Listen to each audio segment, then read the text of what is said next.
When Kim Getgen moved to California in 2000, the dot-com industry was booming. She had been working a government job in her hometown of Washington, D.C. at the time, but once she heard about the frenzy out west, she wanted in. It was a cool time to be in San Francisco. We saw all these startups coming out of nowhere. And here is this, small town girl from Washington, D.C., out in Silicon Valley, feeling very safe with like bureaucratic large government job security sort of roles, thinking, oh my gosh, like what have I just gotten myself into? News outlets covered the frenzy of the early internet with dramatic flair. This is not a fad.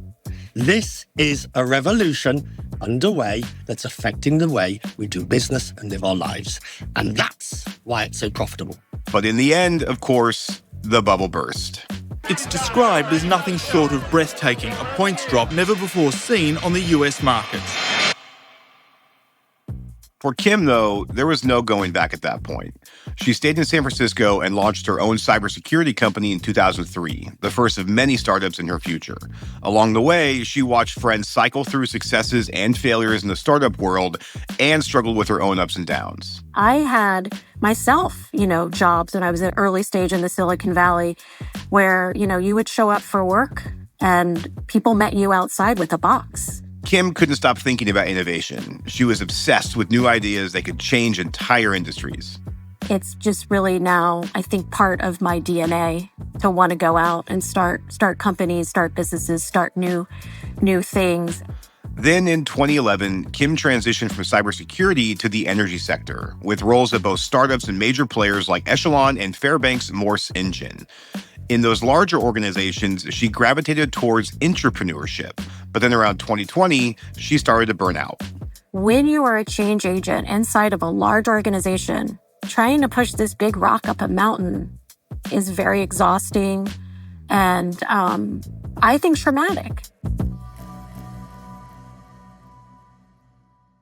Kim started talking to peers in other industries to see if they were also feeling equally discouraged. What I started to hear back from a lot of my colleagues was just some of the trauma of being ridiculed for bringing a new idea into an organization. Sometimes getting a target on your back as a result of trying to bring a new idea. And some, honestly, after having a pretty negative experience, they would give up or just kind of keep their head down. Kim connected this to something she knew her dad, a blue-collar pipe fitter in D.C., had experienced back in the 80s and 90s. He felt disconnected from corporate because he would be in the field and he would come back, with ideas or ways that would make his colleagues' jobs better or safer or the customer's experience better. And he was ignored because he was wearing a blue shirt. And then I started to see it not as a me problem, but as a process problem. And I thought, let me attack this process. And if I can attack the process and then I could help it make sense to an organization, they could see now how to better engage and support their innovators. So in 2021, Kim went all in to found InnovationForce, a company aimed at helping energy companies automate the process of testing and implementing technology advances. It's been 20 years, since that original startup.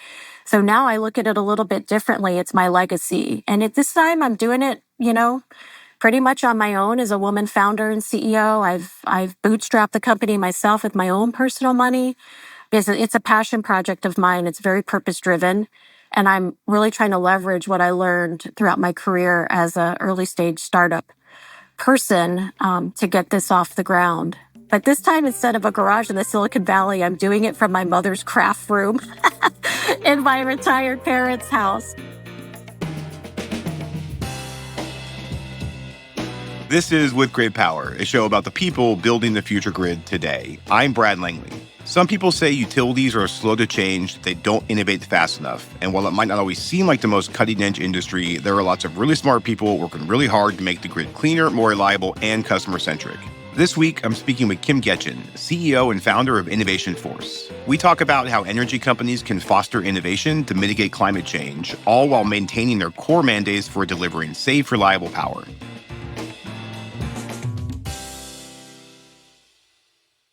InnovationForce is a software-as-a-service platform designed to support innovators in the energy industry. Kim was inspired to start the company when she was working with Portland General Electric up in Oregon. So I asked her what she learned from that time. When you start to think about a siloed, utility that's working on 150 plus ideas that we had identified in their 5G lab, and to know that these technologies were not single source ideas. Like there was a AI component sometimes, there's a digital component, there's a cloud component, a hardware component, a cellular component, and all this stuff has to work together. So by the time you start rounding up everybody that these types of new ideas touch, you're talking about hundreds of people. And hundreds of people times hundreds of ideas, it's how do you scale it?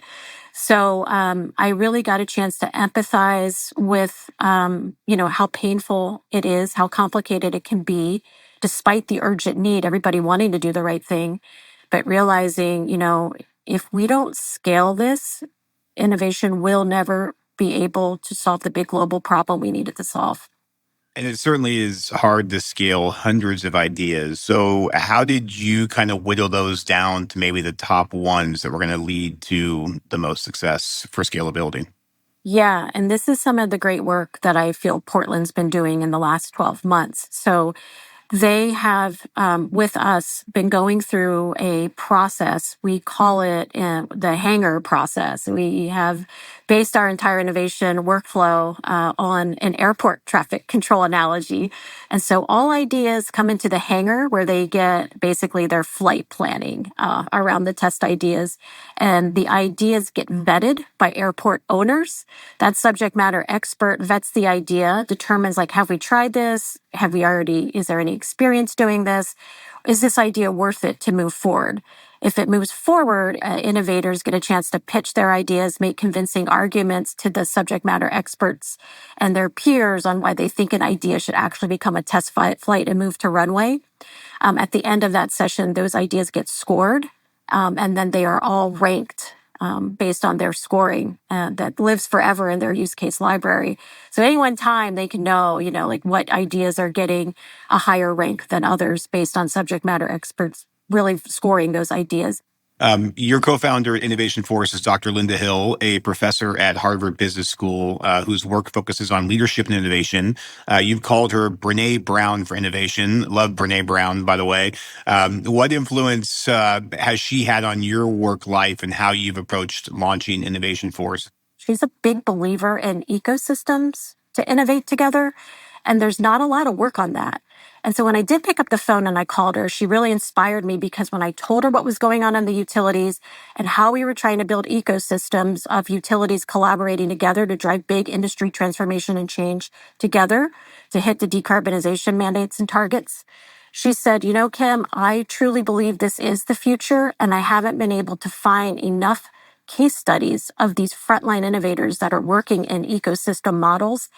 So that was, I think, the moment where I saw in her that she saw that, the ecosystem and collaboration piece, and she saw in me what I was trying to do at InnovationForce was using innovation as a way to mitigate climate change, and that attracted her.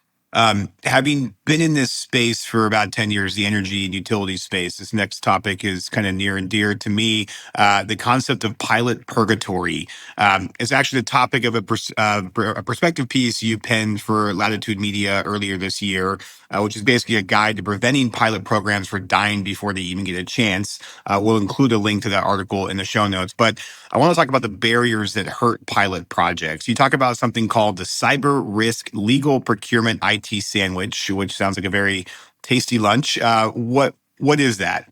So that is usually where all good innovation goes to die, especially in a utility. And you take a step back and you ask why, and it's very logical.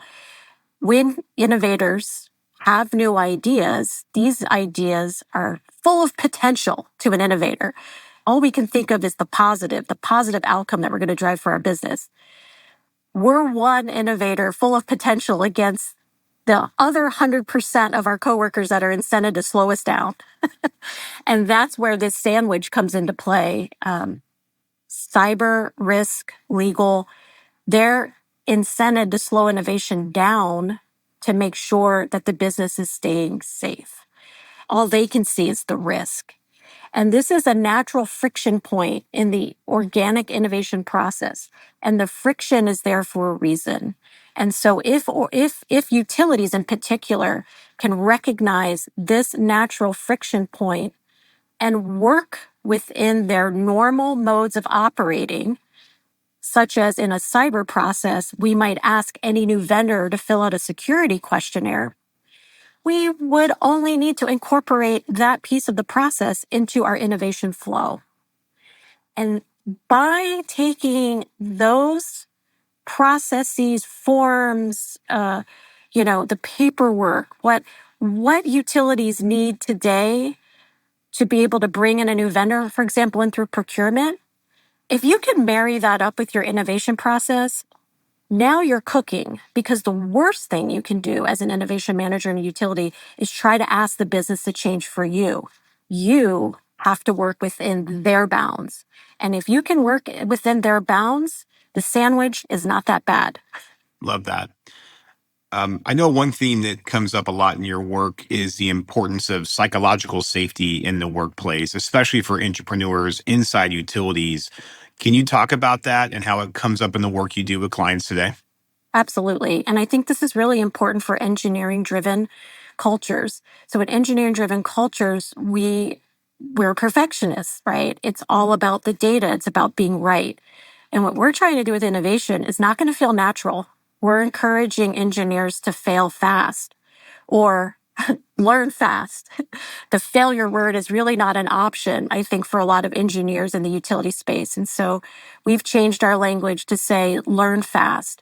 And if you're creating a learning environment, it's more safe for everyone, because now we can really focus on the learning as part of a prototype instead of trying to get the results out of that prototype and make it fit somebody's agenda. That is the opposite of innovation. The value is all in the learning. And if it happens that idea is going to move to production, even better. But that wasn't the purpose of innovation. The purpose of innovation was to find the challenge, take the test flight, and land the test flight. The worst thing that could happen is for it never to land. And that's when pilot purgatory sets in. You've got a bunch of ghost flights up in the air. You don't know where they went, and we can't retrieve those black boxes to capture the learnings. So for me, psychological safety means creative abrasion and creative agility, the ability to have safe places to debate with your peers and ask really tough questions, but also the ability to fail fast and focus on the learnings, not what the prototype decision was. It's just about what we learned from going through that experiment quickly. Curious to get your thoughts, having been in this sector for a while. What are the key areas of technology development in the utility industry that you think have the greatest potential or maybe in the greatest danger of failing, and why? Ooh, that's a good one. When you start thinking about all of this data and the clouds and then the hybridness now of telecommunications, that's a lot of people that have to get around now and discuss the impact of a technology. Not to mention the seasonality, right, that utilities live in when they go to put a widget into the field. How fast can we test it, and does it need to go through all seasons for your service territories? Now let's maybe apply that line of thinking to maybe some specific topics. So one of the biggest ones right now, the topic du jour in the utility space and just in general is AI. What are your clients doing in terms of AI development? Where do you see some of those opportunities and maybe some of those risks as well? There's a ton of opportunities. One thing we've done at InnovationForce is we've created an open ecosystem called the Hangar. Inside that hangar, it's free. Anyone in the industry can join, but you could look for use cases that are using or leveraging AI in the utility space. And there's a lot. We have over 500 challenges and solutions in there, and I would say at least 50, if not more, have some sort of AI component to them. I'm particularly excited when you can use AI to improve safety. I know that I have seen use cases come through our innovation workflows where wildfires were able to be predicted using data models up to a year in advance. So there's a lot of really great value that you can get out of data before you even hang a widget on a line. There's a lot of data out there. And I would love to talk about for a second AI in the field of innovation. So while not influencing the grid, we do use AI in the innovation process. I call it the jobs to be done by AI. And in our innovation workflow, we have things like challenge statement creation or solution framing. Those pieces of the workflow can be completed with an AI tool. So we're actually using AI in our own sausage making to help innovators get through the process faster. There's a lot of pragmatic jobs to be done today. I think what AI can be a big help, save us a ton of OpEx, save us a ton of time because we're all resource constrained. It's kind of a year of austerity in the utility industry. So any ways that AI can pragmatically help us do more with less, I say is bring it. Yeah, I couldn't agree more. I mean, even in marketing, we're doing similar things where, using AI to generate some posts. Obviously, those have to then go through the human element. I never just post something the AI bot spits out because then I will make my job obsolete eventually. And it's just not very good yet, but I totally agree. Kind of along the same thread in terms of opportunities and maybe what you're seeing with clients. We know that integrating clean energy resources is critical to a decarbonized future. Kind of any trends or things you're excited about that you're working with your clients on around the integration of clean energy? Absolutely. I think the buzzword of the year is virtual power plant. It's finally here. Generation sources closer to the user, users becoming not just consumers, but prosumers. I think these are really what's going to drive the clean energy transition. If you think about the trends, I hear on the utility side, there's a really big need to turn on the power of virtual power plants, which is great. But then if you take that all the way down to the grid edge, this is where I predict a lot of disruptions going to happen. And who's going to own the customer? What side of the meter are you on? Are you already inside the consumer's home? And therefore, can you make a land grab, right, for some of that data that might be, essential for a utility to be able to offer better services, right? Or are we going to be able, from a utility perspective, to really harness all of those DERs that are out there, whether they're owned by the consumer or the utility? And then, of course, all of this is, blanketed by regulation and business model difficulties as part of our business model, which makes it easy, I think, for utilities to be disrupted. And so maybe we're getting closer to a year of reckoning where I think the industry can come together and start thinking about it, like take 2 steps back and let's start thinking about those edges of the grid. How do you really deliver safe, affordable, and reliable? Who do you trust to deliver that? I trust my utility. I trust the engineering resources that are at my utility. And so that safety that's inherent, that affordability that's built in inherently may not be what you get if the edge gets disrupted. And so this is what I'm really fascinated about, but in particular, this urgent need to create virtual power plants for utilities. You can see why, but then there's this question mark of the disruption that's happening at the edge, and are we too late? So I think it's a very interesting next couple of years here that we're going to see on the grid, at least the next 10 years. It will not be the same as how we experience energy today. No doubt. And I'm sure our VPP friends listening will be very happy to hear that response. Last question for you. We call this show With Great Power, which is a nod to the energy industry. It's also a famous Spider-Man quote, with great power comes great responsibility.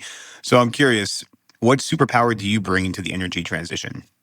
The ability to hold a space for the innovation that needs to happen. My job is to be the spark. My job is to help hold the space and create the framework. I am just the conduit. I hope what I'm doing to help the energy transition, and it's really just part of the legacy that I want to lead, is I'm not the engineer that's going to be able to tell you how to build a virtual power plant, but I can help that engineer sell the virtual power plant concept back into their utility. And that's what I hope I can be, an enabling force for good here to help the clean energy transition happen faster. And it doesn't have to be so painful. Awesome, Kim. Thank you so much. I really enjoyed our conversation. Me too. Kim Getgen is CEO and founder of InnovationForce. With Great Power is produced by GridX in partnership with Latitude Studios. Delivering on our clean energy future is complex. GridX exists to simplify the journey. GridX is the enterprise rate platform that modern utilities rely on to usher in our clean energy future. We design and implement emerging rate structures, and we increase consumer investment in clean energy, all while managing the complex billing needs of a distributed grid. Our production team includes Aaron Hardick and Mary Catherine O'Connor, and Bailey is our senior editor. Stephen Lacey is our executive editor. The original theme song is from Sean Marquand. Roy Campanella mixed the show. The GridX production team includes Jenny Barber, Samantha McCabe, and me, Brad Langley. If this show is providing value for you, and we really hope it is, we'd love if you can help us spread the word. You can rate or review us at Apple and Spotify, and you can share a link with a friend, colleague, or the energy nerd in your life. As always, thanks for listening. I'm Brad Langley.